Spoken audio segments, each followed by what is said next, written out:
Nora Speaks is a weekly podcast that tugs at the soul and consciousness of the Black community. With show topics such as youth empowerment, education, women's impact, and civic engagement, Nora Speaks challenges the listener to not only join the movement, but be the movement. On the show, you'll learn from insightful guests who have demonstrated capacity in these fields and more, and I'm your host, Nora Muhammad.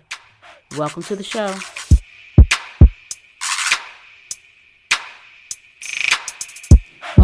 Welcome to another episode of the Nora Speaks podcast, and I am your host, Nora Muhammad. Thanks for joining me in this episode.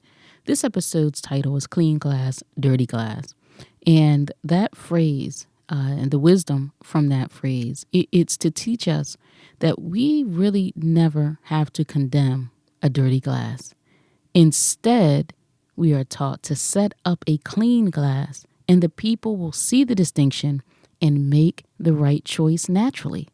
And so we're talking about our disapproval or disbelief that a person's practice, their philosophy, perhaps their religious practice, how they educate, how they engage in business. We might think that what they do, how they practice, or what they're teaching others to practice is wrong. It's perhaps outdated, right? Perhaps it's insufficient. We think it's insufficient to produce results, that we desire, the results that we need. And what this principle is teaching us, clean glass, dirty glass, is that we do not need to waste time. We don't need to waste energy condemning others and their approach to their style, whether it's a lifestyle, education.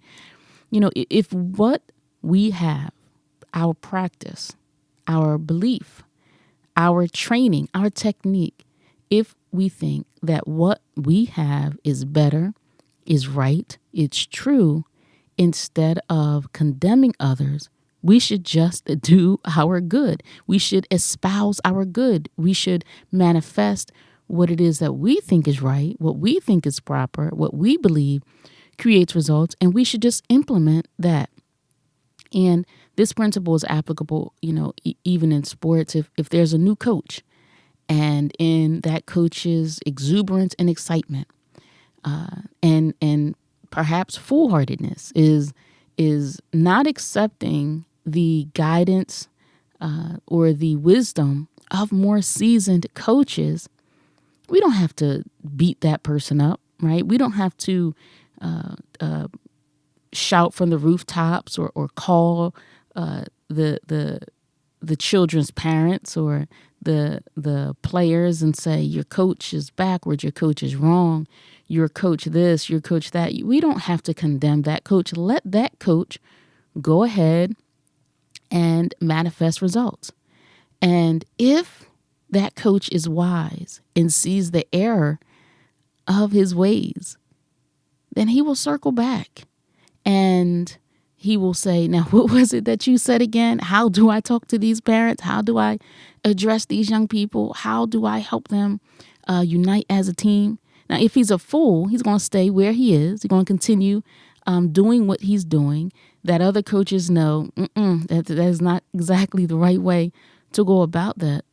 If he's stubborn, if she's stubborn, then they're going to continue where they are, right? But the point here is that we don't have to ram down the people's throat that what we think is wrong with the other program, with the other teaching, with the other philosophy, with the other business model, coaching style. We don't have to do that. Let's not waste time. Instead, show why your method is the best. And we show how our method is the best by producing results that the people can see. And if they can see the results, then they'll recognize that what you have is superior. So if we are all talk, on the other hand, if we're condemning that coach or if we're condemning that person's business practice or business model, if we are all talk and think the other application is wrong, well, there's still only one application in progress, right? Because we're all talk, right? Clean glass, dirty glass. But if we produce, if we set up a clean glass next to a dirty glass, meaning we produce results that our people need, that are successful. And listen, everybody wants success. We should want success, right? So if we set down that dirty glass or that clean glass next to that dirty glass, if we stop condemning and start building, then we make it easy for our people to make the right choice. Otherwise, you could just be styled as a hater, right? You could just be styled as or described as somebody who's, always in opposition and never doing anything. You could be styled as somebody that just all talk, somebody that's just a lit professor because you're professing something, but you don't do it, right? So this is a teaching, actually, from the Honorable Elijah Muhammad. And those of you who listen to Noor Speaks know that I am a Muslim and I am a follower of the Honorable Elijah Muhammad, and I use his wisdom in what I do in my life. And because I think that, he's a great teacher, and the guidance that he has given Black people, it is second to none. I really do believe this. So, this is what he shared with us. You don't have to condemn anything. Just start working. Just start building. The sun doesn't need to condemn the moon and say the moon is an inferior light. All the sun has to do is appear.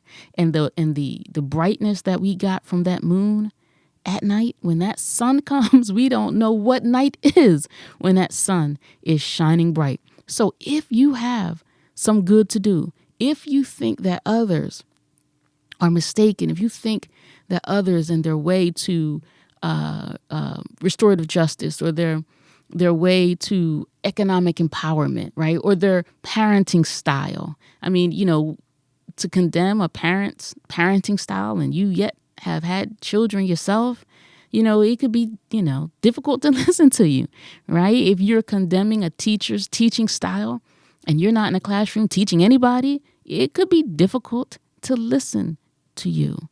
If you could be talking about public safety and the way that nonprofits or community groups should approach public safety, and you have not addressed it, you have no program that you've implemented, but you only know that what somebody else is doing is wrong, you have no program, right? And so then what qualifies anybody to listen to us if we are not implementing that which we're saying? Now, there's always room for people who are taking on the position of condemnation, right? There's always a space for that. And that space is a welcomed space, because if all you're doing is condemning and not building, then you're really not a threat. You're really not a problem to